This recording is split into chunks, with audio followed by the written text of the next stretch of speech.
Shambhala cinema నేను ఇవాళ ఆహాలో చూశాను. థియేటర్లో చూడలేకపోయాను. ఇప్పుడు ఒక చిన్న రివ్యూ ఇస్తున్నాను. సినిమా చూశాక నాకేమనిపించిందంటే, నాకైతే ఇట్స్ యావరేజ్ అనిపించింది. ఎందుకంటే ఉంటాయి లైక్ కొన్ని ప్రాబ్లమ్స్ ఉంటాయి సినిమాలో, లైక్ బడ్జెట్ కన్స్ట్రెయిన్స్ తెలుస్తూ ఉంటాయి, సెట్స్, విఎఫ్ఎక్స్, ఏఐ వాడడం ఇదంతా ఓకే. కానీ రైటింగ్ లెవెల్లోనే క్యారెక్టర్స్ని ఇంకా బాగా రాయొచ్చు అనిపించింది. ఓకే, హీరో క్యారెక్టర్ మన ఆది గారిది అది బాగుంటుంది, పక్కన మధు గారు క్యారెక్టర్ ఇది బాగుంటుంది. కానీ క్యారెక్టర్స్ వాళ్ళు బిహేవ్ చేసేది ఇంకొంచెం న్యాచురల్గా రాసుంటే ఇంకా బాగుండేది అనిపించింది. అండ్ కొన్ని లాజిక్స్ ఉంటాయి. ఫర్ ఎగ్జాంపుల్, ఒక ఇన్సిడెంట్ జరగడం వల్ల good spirit and bad spirit బయటికి వస్తుంది because of that meet, right? ఆ గుడ్ స్పిరిట్ బ్యాడ్ స్పిరిట్ చంపేచ్చు కదా. ప్లస్ దట్స్ ద గాడెస్ అన్నట్టు కూడా చెప్తారు. And climax of the film లో ఒక ఇన్సిడెంట్ జరగడం వల్ల ఆది గారు ఇంకా ఒక చిన్న పాప ఊరు వదిలి వెళ్ళిపోతారు.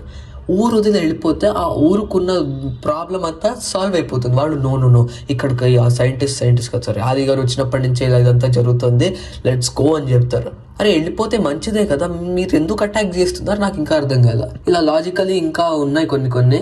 అండ్ ప్లస్ నాకు సెకండ్ హాఫ్ సినిమా అసలు సబ్స్టెన్సే లేదనిపించింది. ఆ దెయ్యం ఇదంతా చూపిస్తారు, వెళ్తారు చంపుతారు, రెజల్యూషన్ సినిమా అయిపోయింది. దానికి తోడు సినిమాలో ఫైట్ సీక్వెన్సెస్ ఉంటాయి, మరీ టూ మచ్ ఉంటాయి. అసలు కొంచెం న్యాచురల్గా తీస్తే బాగుండేది కదా అనిపించింది నాకు. ఓవరాల్ కొత్త అటెంప్ట్, ఆనెస్ట్ అటెంప్ట్, చాలా సిన్సియర్గా తీశారు సినిమాని. I appreciated. సినిమా హిట్ అయింది కూడా, ఇట్స్ గుడ్ హిట్ అయింది కాబట్టి ఇలాంటి సినిమాలు ఇంకా వస్తే ఐఎమ్ హ్యాపీ.